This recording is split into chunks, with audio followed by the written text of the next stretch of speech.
Welcome to Board Game Homies, where a group of friends play, review, and share about all things board games. Sitting around the table today are Reed, Becky, Gillian, and I'm Angela. Today we're talking about Carnegie, aka I'm sure that comment Becky made that I know nothing about Carnegie will not come back to bite her in the butt. But first, what's bringing you joy? I think in some episode we were talking about things that we are never ever going to do this year, maybe on our New Year's resolutions. And I did back a Kickstarter at some point, and I'm like, I'm never going to do that again. I backed Containers, which I'm very excited about. That one's a good one. That's the one you backed, yeah. Yeah. I also was like, let's go to France. And so I backed Let's Go to France. That happened. I have another Kickstarter. I don't know how I feel about it. Did you get any Kickstarter exclusives? Any FOMOs? I got I would say like a deluxe or like the main package so that I could get the 5-player expansion for both Let's Go to France and Let's Go to Japan. I have the 4-player version of Let's Go to Japan, and I think I'm going to sell that so that I can have this one. Containers should be delivering soon, right? Really? Yeah, you backed that last year. No, that wasn't last year, was it? Yeah, it was. It's about to deliver, I think. Oh, that's exciting. With a Kickstarter, sometimes they show up at your house and you're like, when did I buy this? Only because Angela doesn't pay attention to her email. So Heck no, I don't. anyway, Let's Go to France. What is it? Just like a re-theme of Let's Go to Japan? It's a retheme with a few more mechanics to it, and it has like a central player board that you use that has a map, but I don't know that much about it. In Let's Go to Japan, you're going between Kyoto and Tokyo. Mm-hmm. What is Let's Go to France like? I am thinking that you go all around, Okay. but I did not get that far. Maybe using that central map board, but I didn't dive that deep into it. I just my family really likes France and going to France, and so I'm like, this would be a fun game that maybe I could dupe other people into. I like it. Because that's why you play board games. So you can dupe people into playing with you. I do really like Let's Go to Japan, and I'm definitely curious to see if they just do a weird thing with it for Let's Go to France, but I'm excited. I just don't think it's going to be successful. I mean, the public transportation just doesn't match Japan. Okay. I enjoy French public transportation. I mean, I'm just saying they're on bullet trains. that's true. The Shinkansen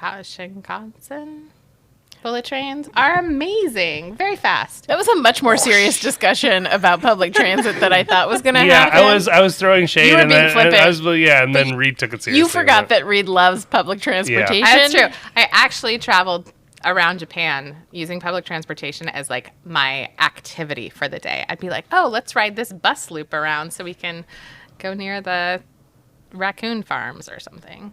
And be on the bus. Tanuki. And be on the- Thank you very much. Oh, yeah, there you go. Love a bus. Look, the game that's bringing me joy is in a similar vein to Reed, which is I'm not buying games. That's my New Year's resolution is to play the games that I have and then buy some. And so I've talked about some of the exceptions that have happened. But here's a delightful thing. When you buy a Kickstarter, you never know when it ships if you don't read your email. And so as long as you've sometimes checked your email to pay for your shipping, it'll be a mystery. And so in short succession, 2 boxes arrived. I had no idea what they were. And I filmed them in case you want to watch me open them. It is a real surprise when I open them because I have no idea what's in there. The first one, which I knew really nothing about, and this is how I knew I had a problem, was because I was like, this looks cute. I should get it. That is not a good way to buy a board game.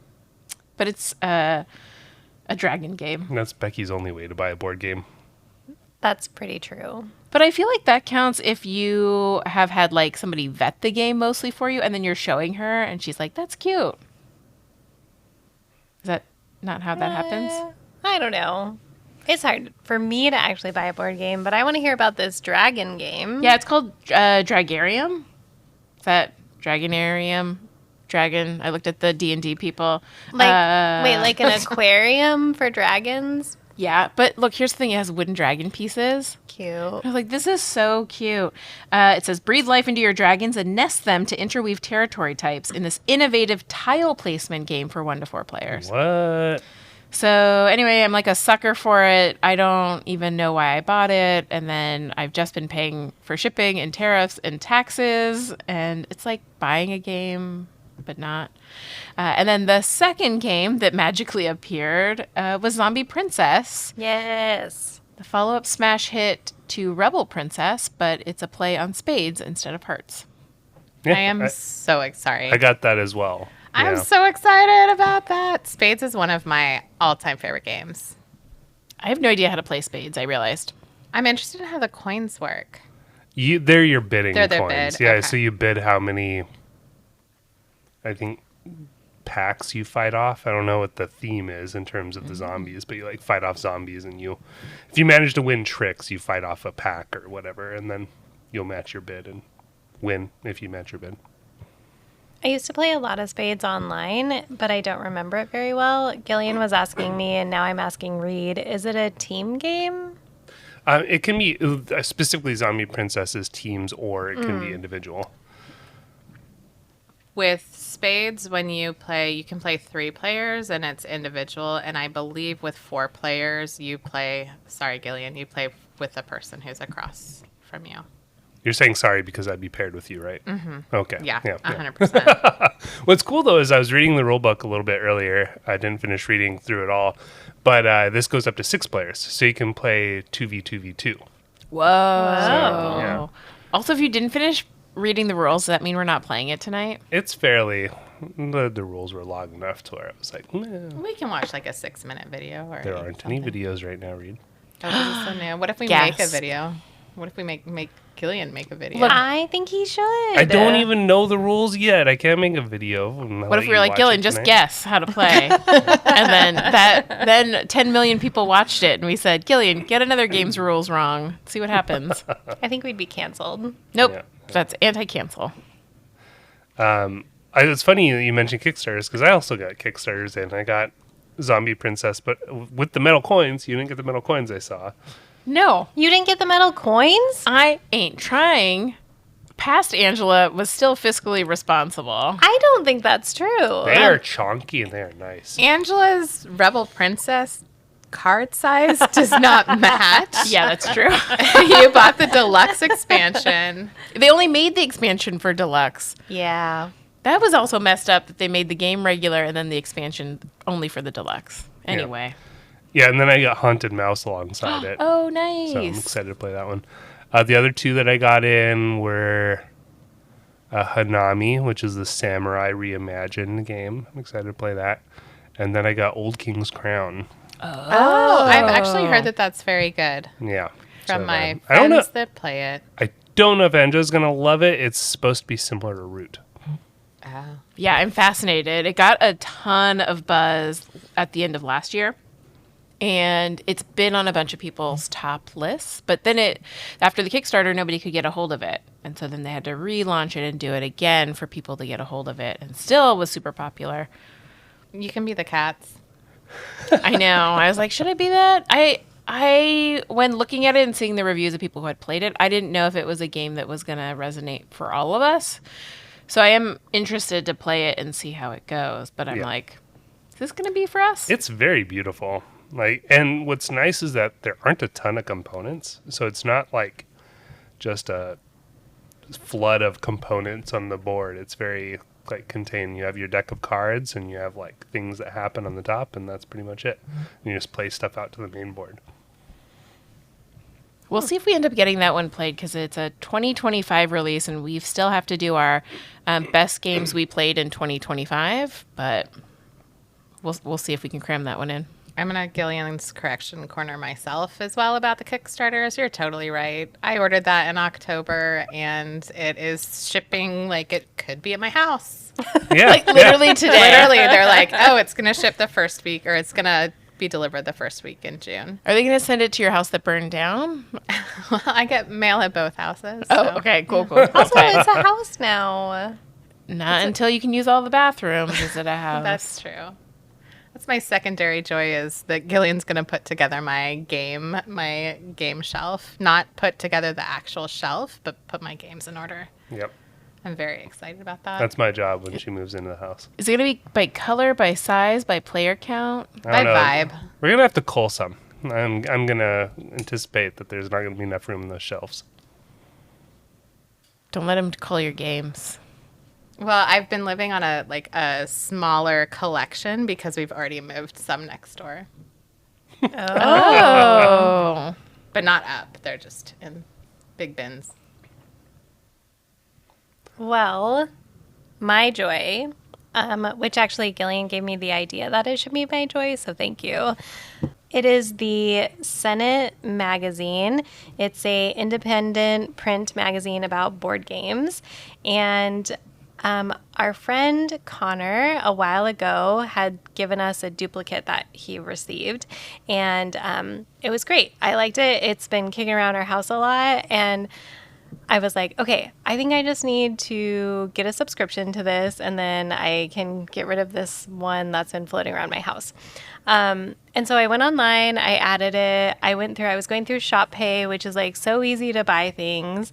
And as I was like going to press the pay button, like the confirm pay button, like as my finger was in motion, I saw that the shipping was $25 for 4 issues. And I was like, that's bananas. It is not worth that. But I had already pressed the button before I like really saw the shipping, so I did subscribe to it. I tried to. I love this because you were like, I was so close, but No, it was like, it happened so ooh, quickly. it's like slow-mo. My finger was in motion. I saw it and then I was like, oh no. And then and then the button was pushed and it was like complete. And now, you can't. Well, how anything. much is the subscription not including shipping? I don't remember. So maybe the subscription's only like $3 per No, issue, no. but then No, I think I maybe paid $75 for 4 issues, including shipping. wow, that actually is a lot. I know, Could buy a but game with that money. That's one But- board game. it's high quality. It's coming from the UK. Like, it's beautiful. And so I thought I had canceled it, but I didn't see like a refund. So I was like, I don't know. I'll have to look into this This is later. a long story. How many Fayette Swamps was it, Becky? Just one. One and a point half something. for Okay. Swamp. So your joy is 1.25. something that you kind of regret No, hold getting. on. No, I'm really excited that we have it. Okay, so I got it in the mail yesterday. I actually thought it was something else I ordered, but it was like a fun surprise. And then looking through it, like, I'm excited to loan it to you too, because there's this whole thing about Acquire. There's this whole thing about Monopoly and transportation in board games. And I just think there's a little, There's also and one about culling your collection. there's one about culling your collection. I was like, Gillian, this one's for you. That one's good. I know he's going to call read. my collection. Oh, wow. He'll practice on yours. Don't worry, we'll get rid of Tokaido. Thank goodness. But it's really well done. And as I was sitting during my lunch looking at it, I was reading kind of like the fan mail, and there was this person, it was like the start of the article at the bottom, and this person was describing how they show their board games to their baby, like they open it up with their toddler and like look at the pieces and then put it back together instead of like putting the board games high on a shelf far away. So it's like just part of their life. And I was like, oh my gosh, this sounds like Connor. And then as I went up to the second column, it was like Connor from Eugene. And then it had a picture of him and his baby. And I was just like, oh my gosh, Wait, of course. you didn't know that before? I just thought No. that they had sent you and were like, hey, look at this cool. No, I was reading the magazine and it's, it looks like a classic magazine. It's got like 3 different columns of the text. And so the beginning of it was at the bottom of a column. And so I was just reading it and I was like, this is Connor. And then when I looked up, I saw Connor from Eugene.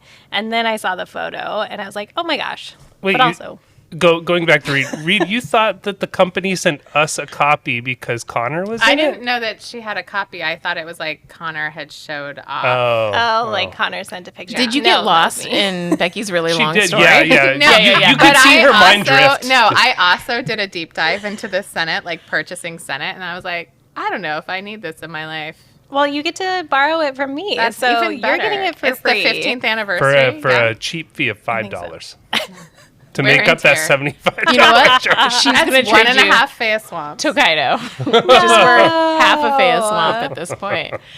Anyways, it's really well done. It's really sweet. And like looking through it, I was like, this is going to help me have joy games. And then Gillian was like, that should be your joy game. Aw. Yeah, that's a really smart. I think Connor is one of our 6.5 listeners, if he is even still listening. Yeah, I was anymore. going to say if he's still Is he? listening. He's probably not. He's like, what's going We'll on? find out after this episode. Yeah. Oh, totally. We should do secret Easter eggs in here. And what I love about Connor is that they play Twilight Imperium 4th edition, and that's who I want to play Twilight Imperium with. Because you need somebody who has played it more than once and who you could tolerate for 17 hours. So true. Yeah, Connor once invited us to play. It was a couple years back, and I was very interested, but something came up and we didn't do it. I'd be interested to play. Okay, well, I texted Connor as soon as I realized it was Connor in the book, right? I was like, oh my gosh. And then looking at the last group text we had with Connor, it was Connor saying like, well, actually, I think we had said, sorry, we can't make it to this teaching of Twilight Imperium because he was just going to do like a couple hour intro. So That's how intense that game is. I don't know if Twilight Imperium is for me. Sorry, Becky. I know that you have more to that story. That No. might be that he'll do it for us sometime. Yeah. I feel like Connor's down to play Twilight Imperium. But we could play like 712 games of Slambo during that time. Also, he was really nice. When I was buying my board game table, he's the only person I knew who had that specific version. And so Becky and Gillian let me sneak over to their house. So it wasn't awkward when I was like, hey, you guys playing Twilight Imperium? I'm just here to look at the table. Winning, Connor, winning.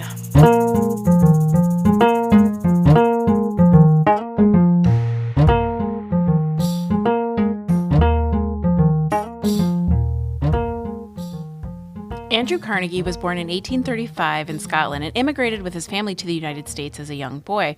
Growing up in poverty, he worked at a series of jobs, including as a bobbin boy in a textile mill and later a telegraph messenger. Through hard work, strategic investment, and leadership in the steel industry, Carnegie became one of the wealthiest individuals in American history.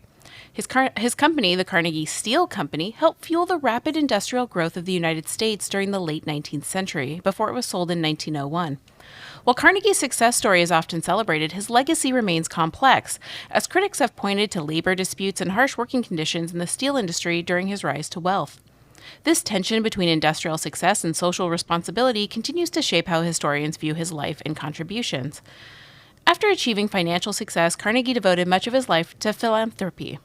He believed strongly in what he called the gospel of wealth, the idea that wealthy individuals had a responsibility to use their resources to improve society and create opportunities for others. Rather than simply giving money directly to individuals, Carnegie preferred to fund institutions that would help people educate themselves and improve their circumstances. His charitable contributions supported universities, cultural institutions, scientific research, and educational organizations throughout the United States and around the world. Carnegie's most enduring legacy is his impact on public libraries. Between 1883 and 1929, grants from Carnegie funded the construction of more than 2,500 libraries worldwide, including nearly 1,700 in the United States. These libraries were built on the principles that free access to books and knowledge could help individuals advance their education, careers, and quality of life. Communities receiving Carnegie funding were required to provide the land and commit to ongoing operational support, helping establish a sustainable model for public library service. Today, many Carnegie libraries remain in use, and his vision of libraries as democratic institutions that provide free access to information continues to shape public library service around the world. And this is what I told Becky when she told me I had no idea who Andrew Carnegie was. You didn't tell her all that. No, I seriously, I was getting ready to say, you guys, literally, that is what Angela said to me when I was like, you don't know who Carnegie is. That's exactly what she said. And this is the basis for the board game Carnegie. Published in 2022, designed by Xavier Georges, the art is by Ian O'Toole. It's published by Pegasus Spiel, and it plays 1 to 4 and retails for $74.95. Gillian, who knows a thing or two, how do we play Carnegie? In Carnegie, players take on the role of entrepreneurs who control their own companies consisting of various departments. Their companies are split into 4 different types: human resources, management, construction, and research and development. These different departments will allow them to do different things, either on their own personal company board that has various departments on it, or on the shared map where they can construct different building types. The game takes place over 20 rounds. Each round consists of 4 different parts, which consist of different sequencing. So, for instance, there's a timeline board that players will use to dictate the actions that will be taken on a given turn. That is consisting of 4 different rows, each row consisting of that specific action that was mentioned before, human resources, management, etc., and individual spaces on that will determine the event that will take place should that player choose that timeline. So, for instance, the very first space may be an event that corresponds to a donation, whereas another timeline, the next space that would activate would be a specific region on the map. Once that action is selected, or that timeline is selected rather, players will activate that event, be it a donation, where they will be able to donate their money to fund different charities or other social benefits.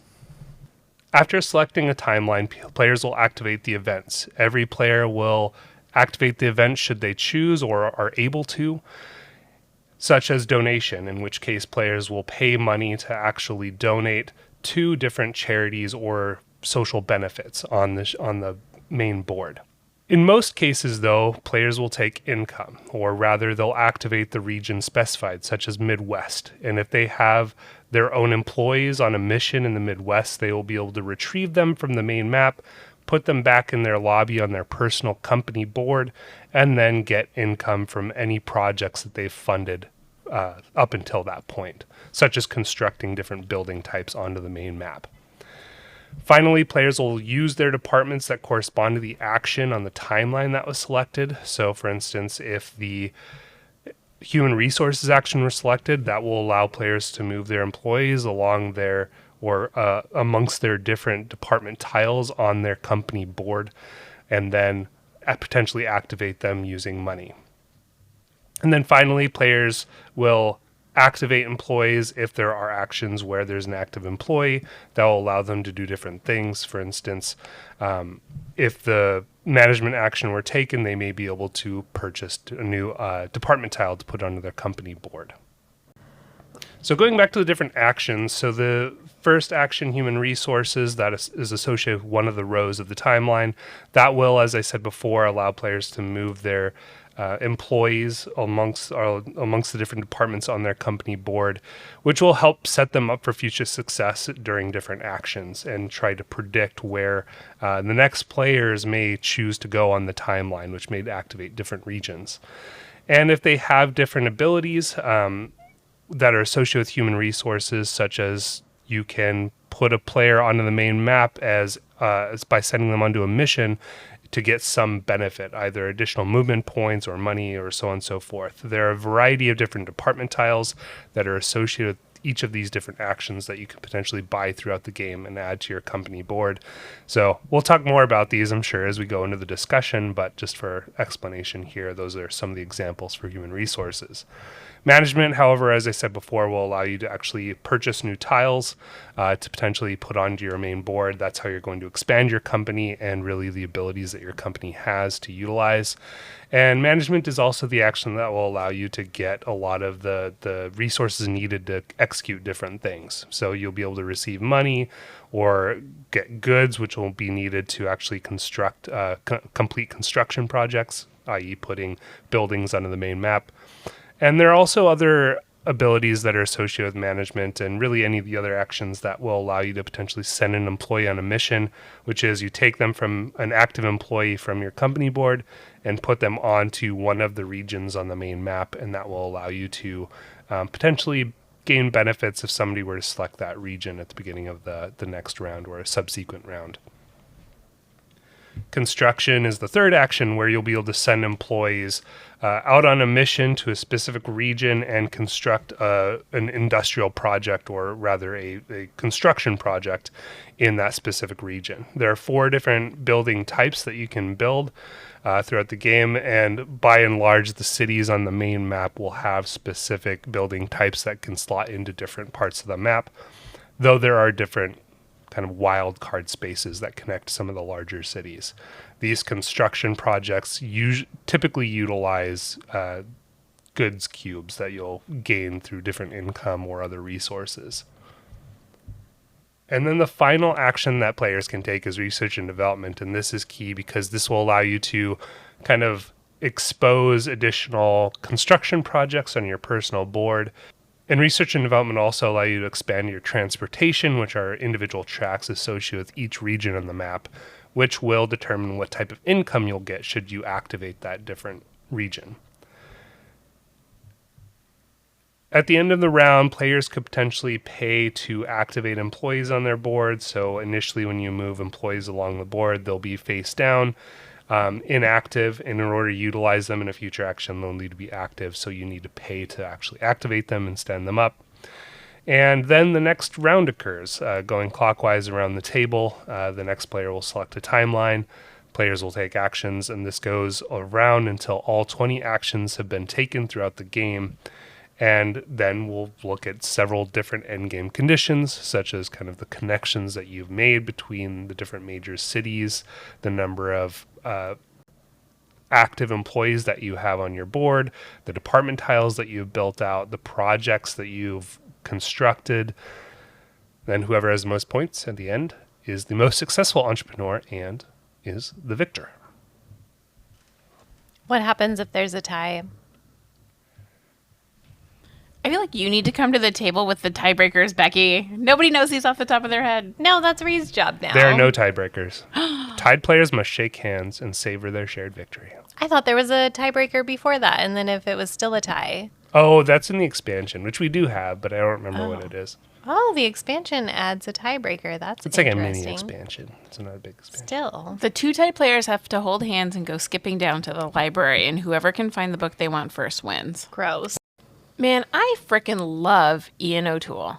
Like, if we could talk to another person, even though everybody's like, what if we don't do any more interviews? And I was like, but also, what if we did? I would love Ian O'Toole. That dude has just got such a great style. I think this game is really beautiful. Reed, did you hear that? That's what you need to make happen for Angela's birthday. I already got Angela's birthday present. Well, Oh, Paul Dennon's visiting, isn't he? Hooray! We can finally send him that card that Becky didn't make him. No. Thank Now you very much. That makes me sad. Love you, Paul Denon. I do also really like Ian O'Toole's art. In this game, I just think it's very pleasant and clean. I really like the colors that he chose. I don't know. I think that's where the pleasantness comes from. The colors are just very vibrant, and they just, yeah, I really like them. Yeah, there's the cover is really great. It has Carnegie on it, which, again, not to bring it back home, but there are two different portraits of Andrew Carnegie from the 1930s in my office and a quote on the wall by Andrew Carnegie, but that's fine. So he's on the cover, but the board is a little more like it's a really great image of the United States. And so its beauty, I think, is in its simplicity. It's not overwhelming. And he can do, like, you look at the speakeasy board and there's so many things there and so much detail. And I think it's not over the top. Your player boards aren't necessarily over the top, but there's just a lot of attention to detail and the tiles are nice. So it's a lot without being a lot. Yeah, that's what really struck me opening the game. Is it seems like it's gonna be really heavy, and honestly, it is a pretty heavy game at like what is it, 3.8 something, which surprised me because it didn't feel like the game was heavy. We'll get into that later, but yeah, it has there's some simplicity to it, elegance, I would say, in terms of its design. I really like the term elegant for this game. Actually, I take that back. Wow, rude. This game is not elegant. Well, okay, I don't know if I really want to have this conversation, but when I liked it at first because I was like, yes, but maybe it's actually more sophisticated. Elegant, I feel like, is a little more, Wingspanny. yeah, or like, I guess more beautiful. I wouldn't necessarily call this game. I would say the most elegant game, in my opinion, is Cornucopia. Not Cornucopia. Concordia. What? Concordia. That Elegant. is the most elegant game in terms of No. its gameplay. Okay, not the me. gameplay. Thinking about the looks, the art. I always refer to elegance as the gameplay. I say pretty if it's pretty. Man, these are such big words. I was like, I'm like, it's like a badminton or table yeah, tennis going back and forth. What's the tiebreaker between them? Reed's opinion. Shake hands, Becky. Wait, left-handed? Yeah, There's a have to podcast. reach around my- They are literally shaking hands. Sitting next to each other at a table. Left-handed. It's even more awkward than it sounds. I think they're married, so it's okay. Okay, this is off the rails. It is off the rails. We're always off the rails. like Reed. this game has rails in it, and I love that. It really No, does, it actually. Not Yeah. it doesn't have rails until you earn it. You otherwise deal with stagecoaches. So Wait, really? yeah, that's what the transportation tracks go. No, they up. were different color trains. Oh my god! Do you even? No. Oh my! The answer is no. I didn't look that closely. You had to upgrade to get to the train I just transportation, which thought is we one had of to the upgrade donations. to get to the green trains because the orange and the yellow trains weren't that Reed, great. they had pictures of horses and a carriage. I mean, to be fair, I'm with Reed on this one. No. Yeah, absolutely. Okay. You know what? We see the board upside down, so I think it's not fair. No, Angela, that means that they're closer to us.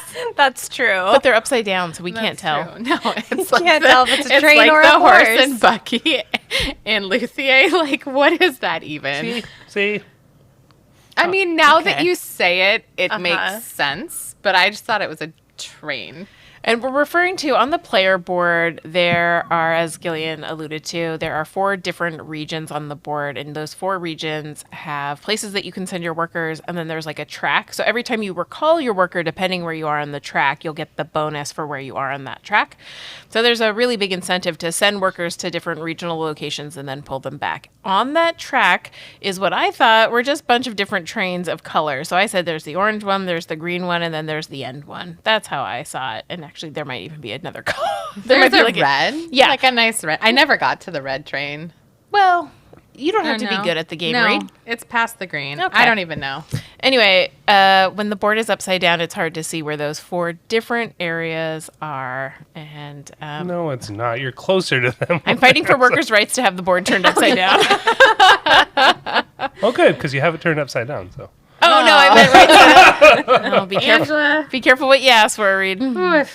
That section also goes into an end game scoring where it's a multiplier based on which color train. Thank according you to for you guys. acknowledging it, Becky. Becky. According to, I want you guys to understand what I'm saying. But it sassy. multiplies. She's children's librarianing us right now. It's a sick factual burn. I gotta get some back from all of the burns from you. At least you never worked in a library to understand. No. Wait a minute. Yes, you did. But that part's used to as a multiplier for endgame scoring based on the links you've connected on the map, which the links are in the large cities. So it's also used for that. When I think about how a board game looks and feels, I would say that this is such a classic. Like, this is what I want people to think about when they play board games. The iconography is wonderful. The colors are really wonderful. And this is just something that I think would excite people to look at the table, but it's not overly complicated. I was trying to think about when we talk about gameplay, some of the mechanisms that were in here, because I'm like, wait, you place workers, but it's not quite a worker. I would Placement. say it's like it just in my opinion, I would describe it as a unique action selection game. Yeah, I was like, Like- is this just action selection? Yeah, it's action selection because you choose one of the timelines that will activate what event you trigger. So it's like you select an action. Yeah, it's kind of this interesting. What I really, you guys had talked about timelines and pieces, but then I see it when we started playing, and there's just these 4 different tracks, and whoever turn it is gets to choose what the action is for everybody to do. And I liked that piece of like, please don't pick this one thing that I can't do yet. And then so Becky was like, what if I did? And so it is always corresponding with either a region or supporting one of these end game goals that you can do. And then it's an action that more than likely I don't have the ability to do. And so then I have a wasted action. And then I get mad at Becky. But it's kind of fun that everybody else is picking the action that the whole table has to do. And I think that's, you're right, it's very unique. Yeah, and it was funny in that it required a lot more forethought than I thought it would.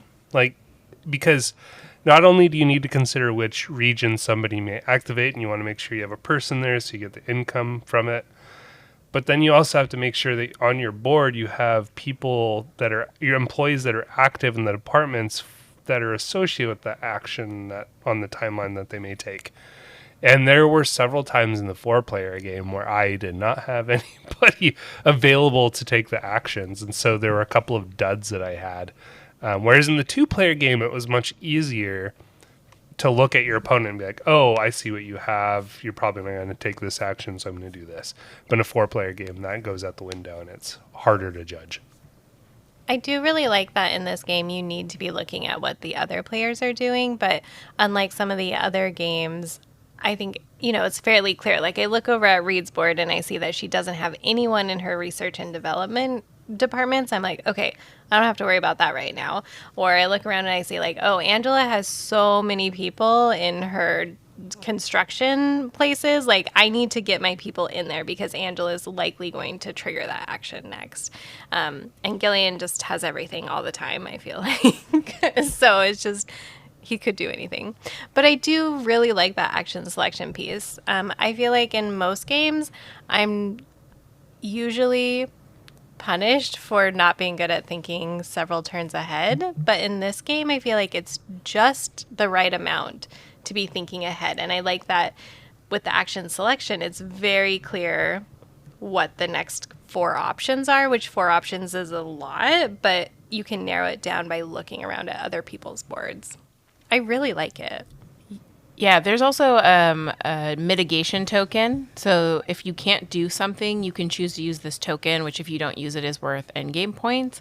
And I don't think I used that token enough. In fact, actually, once I used it for the action I didn't think anybody was selecting. And then, wait, I think it was Becky again. That's right.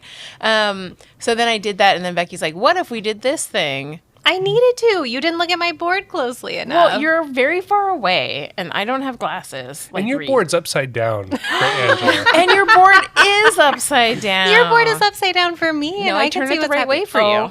Okay. I'm going to demand that next time. I don't look at your board, but I do look at your money and your QBs that you have, and I'm like, oh, you don't have money to do that. It's fine.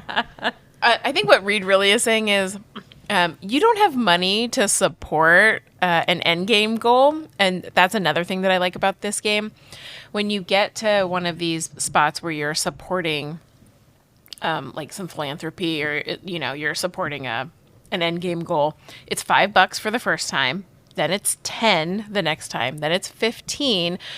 But it's not because of like the round that it's in. Essentially, the first time you do the action, it's 5. And then the next time you do it again, it's 10. If you don't have money for it the next time it comes up, one, you lose an opportunity to support. But you're not punished. So the next time it comes around, it's still just 10. But it led to an interesting dichotomy of at times, somebody only needed $10. But you were in the $20. So you're like, well, Becky doesn't have enough money. Then you realize that Becky hadn't been able to put anything on for a long time. So really she is still at the $10 support level. It's like PBS telethon where you're supporting at different levels. And I Becky's did real not poor. understand that for the first game. I thought whenever that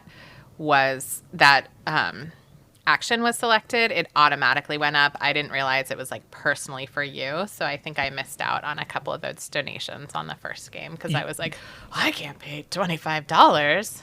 Yeah, and those are definitely limited. There are four events on each of the 4 different timeline tiles that are randomized, and there are a lot that you can randomize, so each game will be different. But then the end of each timeline is that action, or a specific region rather, plus a donation. So you activate a region and you make a donation. So over the course of the game, you'll have 4 or 8 opportunities, rather, to make a donation. And maximizing that is really critical for getting endgame points. But that also provides you some flexibility in that you don't need to make a donation every time. But so But limited. That's the only opportunities. way you score points. Which, when Gillian was teaching, he's like, oh, by the way, there's only one way to score points. What are you supporting at the end of the game? And so if you don't, you can't support things. You can get your cities. Yeah, Oh, yeah. yeah, So yeah, yeah. so you That's build out true. on the That's map, true. you get points if you build in certain cities. You'll get like The link 2 or 3 rails. points. Yeah, the link rails, but also the cities will give you points. Yeah, okay. I was wrong. so- There are some points, but those are baby points. Gillian said, if you don't invest in the end game, you will lose. Those are like, yeah, because the donations, there are, I don't know how many offhand, but there are a lot of different spots, and there are a lot of different columns that represent different types. Like one column represents, you'll get points for the number of constructions that you've made in this specific region, like in the East west Coast, or in the the west. west, Yeah. yeah. And then another is just, oh, you get 7 victory points, or oh, you'll get victory points multiplied by the number of trains that you achieve on the different region tracks. But once somebody claims that donation, it's theirs. You can't make that same donation. So if you're gunning for something, if you really want something, yeah, you need to make sure that you're the one that triggers the donation event. There are 1 or 2 things that allow you to place your token on top of one, but for the most part, Yeah. you get what you get. And you'll know at the beginning of the game if that's going to be in play, because when you set up the game, you set up the market of departments that you can choose from, and you'll know if that tile's in there. I do really appreciate that the points you gain from a single donation caps at 12. Like, you cannot get any more points than that. And as a person who plays board games against Gillian and falls behind very easily, like, that's something that I don't know, I feel really grateful, and I think it was a good mechanic to put in there. I think that's a good cap to it too, because I think there, in both cases, I think in the 2-player game, I could have scored a ton off of one donation if it weren't capped. And similar to Becky, I think you had one where you could do that as well. So yeah, the 12 victory point cap is pretty good. I love endgame goals so much, and I like this play of choosing. And for some reason, it works for me more in this game than it does with SETI or another game where this, I feel it really does inform my play, because you select it almost at the beginning, or you select one almost at the beginning, and it kind of guides where you're going versus, oh, I have a lot of these, which you might do toward the end. But I feel like this is one of the few games where my play changes based on what donation I make.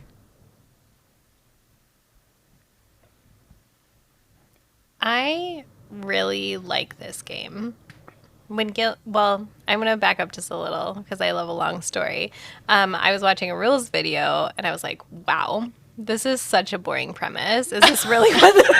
Oh my gosh. I know, I'm just being honest. I was like, is this really what this game is about? Like, Gillian's going to teach this? And That library endorsement really skipped a few Okay, chapters. back up. To be fair, that was Becky's thought with brass as well. So That's true. I freaking love the Industrial Revolution now. But truly, I was just like, okay, this is going to be a game. And Gillian's seriously. And Gillian he's on a kick of like, we need to play board games to see if we don't want them on the shelf anymore. So I was like, okay, sounds good. We'll try it. But I think it was the first turn when I had to decide like where I was putting one of my meeples, which section of the map I wanted to put it in to activate later. It felt so chewy. I'm going to say chewy. Like I was thinking about what's happening in my department. What are the options for the actions next? What does Gillian have? Where did Gillian put his person? What donation did I select? Like, there was just so much going on, but like in a fun, puzzly way, and I really liked it. Like, immediately I was like, oh, I like this. yeah, it was the I first said it or out second loud. turn. Yeah. Yeah, we got a series of text messages that It's were like, true. this is a really great game. And this has been on your shelf, I want to say, for a while. Did you get this one a few years ago at the coast? Yeah, since our first board game homies getaway. Yeah, it was like on sale. Like, just Gillian in the corner being like, I'm going to also buy Carnegie because it's on sale. And I was like, really? Okay, that game looks interesting. Well, uh-huh. what put it on my radar initially is getting games. Like, John gets games. He raved about it. Like, he did a review on it, but then he ended up doing another video on it, I think, because he liked it so much and he played it a lot with his friends. And so him raving about it really put it on my radar. And so that's why I took the plunge for 50% off MSRP. Oh, nice. How many Fayas Swamps was it? Honestly, it was the same price as Fayas Swamp with the 50% off MSRP. That's back in the day when they could have the Game Nerd sale. Yep. I will say, I don't really feel like the theme super comes through the gameplay. Like when I'm playing the game, it's more about the puzzle, and I'm not like immersed in the theme, which is why I'm curious, Angela, if that's maybe why you don't really like this game. Yeah, I agree. For something that's that near and dear to my heart, which is public libraries, because I'm a librarian, I don't see the theme shining through. I think there are little bits that it tries to connect back or do other things. I think the gameplay is more interesting than how they incorporated the theme.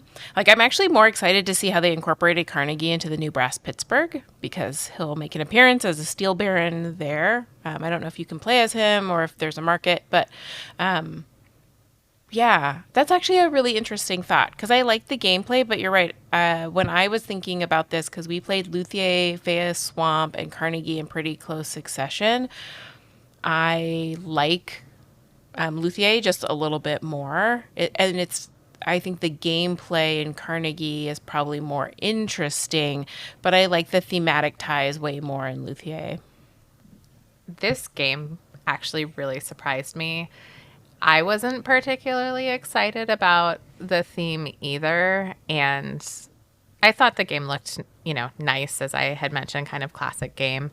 But once we started playing it and I saw the different mechanics come into play, they were all ones that I absolutely love. This is what I want out of a game. I want the competition for spots. I want the race for objectives. I want a train game that connects me from one part of the country to the other. Public transportation. Or just transportation, because it probably cost a lot of money back then. And I love the resource production. I love how you have to get your people somewhere into this department before you can deploy them. And then you have that decision of whether or not you're going to pull them back for income. And so you don't want to take an action if you don't have the income ability to take. And I think that there are so many different components of this that feel like the right weight and the right type of play that I'm looking for in a game. Yeah, and I know we are talking a lot off pod about kind of midweight games and playtime. And this one was surprising that at the very first play, when we were all, Becky and I knew the game, but Angela and Reed were learning it. It took us about 2 hours. The second play was 1 hour and 20 minutes. So it's fairly breezy, like in terms of a heavy game near four weight rating. Yeah, especially when you said, and I hadn't realized it, and I was counting in my head when you said it, that there are 20 turns. And I was like, 20 turns? You know how many turns White Castle has? Not 20. It's like 9. Yes. It is not. Becky's like, it is 9. But it does go by really quickly, and I've been thinking about that a lot for our one-day pod, our mid-games mid, is the amount of time that I spend between turns. It doesn't feel long, and then it is also not long. So there are other things. I think that's where Fayas Swamp got, is that like after your first initial 1 or 2, you felt a little bit of a drag as you were like, well, there's not a lot of spaces left on the board. Whereas here, when each person chooses what action the whole table is going to take, it's fairly quick. Mm-hmm. Like, cool, you can do this, and now you can kind of play async, and everybody moves their pieces, but there's still some interaction on the board in terms of who's taking what spots on the map. So I do like that about it. Was quick, and it felt quick, and it was easy to put away. Did we put it away? No, but that's a dig at Becky. Yeah, I heard that and felt it. We struggled when Gillian wasn't here for a gameplay. To put games away. To put a game away. It's fine. It's hard. It's a skill. Yeah, that game is still under the table and needs to be properly put away. Gillian.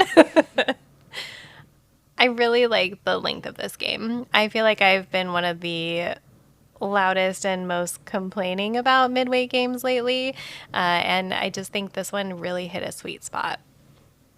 I don't think this is a midweight game. Yeah. Okay, no, This is like heavy. This is heavier than now Brass. Okay, but so yes, and I think that just goes to my point that a heavier game that is an hour and 20 minutes is better than a midweight game. That's 2.5 hours, which also, so I had an additional thought where I've been thinking like, maybe I don't know what midweight games are.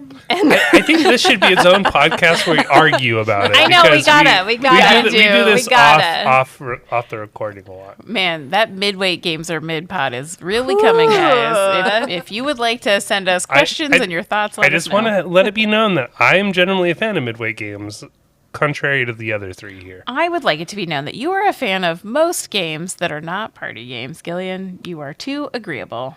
Which is really surprising because he is so opinionated. And very critical before he even buys a game. Gillian's just like, what? You guys It's just true. don't know me. How long have we been at this table? Tonight or in general? Yeah, I think we know you really. You guys are celebrating your 42nd wedding ananniversary. Okay, so- 40 seconds. We're not even that old. Whoa, child marriages. I'm not even 42. Okay, we didn't talk about this, but I just wanted to take a moment to talk about the budgeting your workers. I know I'm just throwing this in at the end, but that's a part of this game I really like. You have your own departments, you have the workers. One of the actions allows you to move them around, and it depends on how many workers you already have in your HR department based on how much movement you have. But you really have to budget. Well, I need all these points to move up on my train so I can get the green trains. And so you need to put people there. But then you're like, well, but Angela, she's going to construct. So I need to get at least one person in there so I don't lose a turn.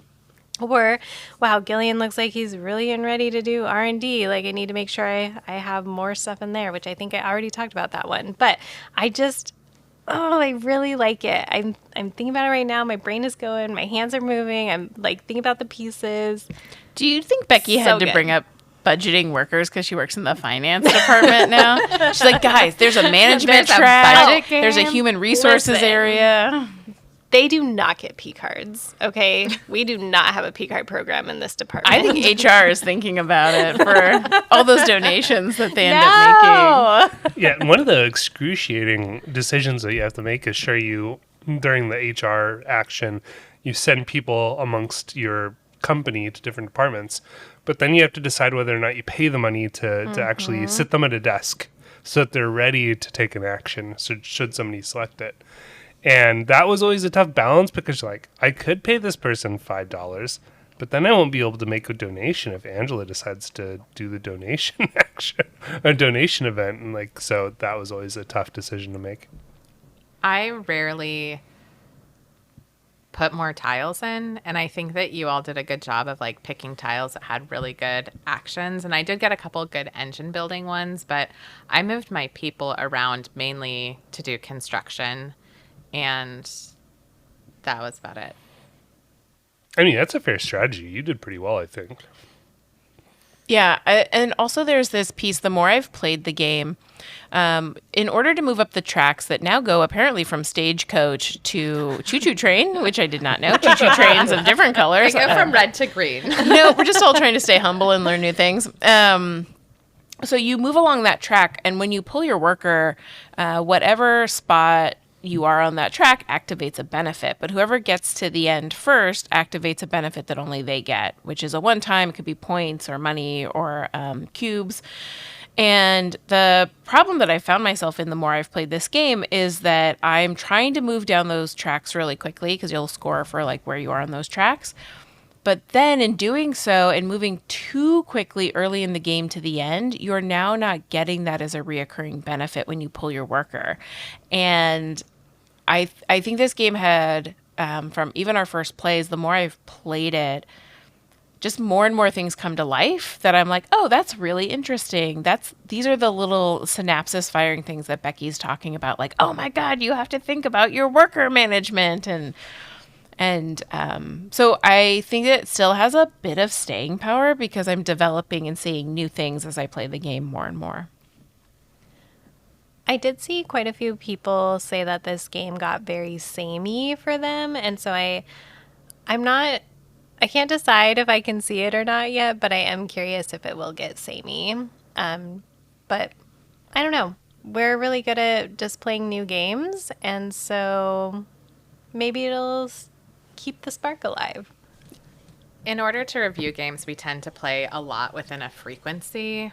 And I don't think if we pull this game out realistically, like 2 to 3 times a year, it's going to feel samey. It might feel comfort. It might feel classic. It might go into that, like, I was saying, like, barrage realm of like, oh, that's a game we look forward to playing occasionally, but it's still one of our regular games. Unless you're Becky, she has an aversion to barrage. It really stresses me out. I mean, it's stressful. That's part of it. It is stressful, especially when somebody builds a dam above you. Anyway, that's another. Okay, unless they give you access to whatever your conduit is. That was the worst. I gave Gillian like 75 points. I'm still sore about it. Accurate. That's literally just handing someone the game because someone built above you. Yeah, exactly. Yeah. Constructing dams and building libraries. That's what we're here Infrastructure, for. man. Infrastructure. Transportation. Anyway, I think this game is really for folks. If you like a crunchier game, if you are into it, I think it feels for me heavier than Luthier was because there's a more decision space for me. Luthier had a little bit of an ease to it, like try and complete the card to get your patron happy, go to different areas. Certainly more than Faya Swamp, a lot. So I do think it's for somebody who maybe has played games a little bit more and it doesn't melt their brain because it is on the heavy. I wouldn't call it medium. I would at most call it medium, much heavier. Medium heavy. Medium heavy is like the lowest I would say it is.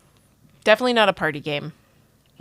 It also has a good implementation on BGA and would be happy to play games with people. If we've not already tricked people we know into playing it. I know. Sorry, people. We trick into playing these medium-heavy games without knowledge about them. Anyway, let me explain it in 18 paragraphs. Let me just read you what I read this today, just on the podcast. There's just a link to the podcast. No, what if it's just every game we start, you give your Andrew Carnegie speech? Yeah, that's what I was talking about. The Andrew Carnegie speech. I was following you, Gillian. It just took a minute. Man, wouldn't that? I kind of want to do that, and then I think people would hit exit the game so quickly. Or if we move from like all Dune related material BGG to now it's all about Carnegie. No, I'm never changing. I'm on a Dune kick right now, and literally I was like, I'm so glad that that's still in our BGG bio because I am consuming a lot of Dune content Like right what now. Dune content? I watched the HBO show on the spinoff. Finally. Yeah, which I was really enjoying. It's great. Yeah, it's really Oh, good. I should do that. Yeah, it's really good. It makes me want to read the book. And there's some other things that I can't talk about until the next podcast. So you're going to have to wait and listen to what I have to say about that. Can we have a Dune book club? The audiobooks are really good. If you've got like 60 hours to spend, go for it. Hey, that's about as much time as it takes to play Faya Swamp. No, it's not. What? Wow. Why do you guys hate Faya Swamp so much? I don't understand. I'm just sassing you, Faya I Swamp. like you're a Faya good time. Swamp.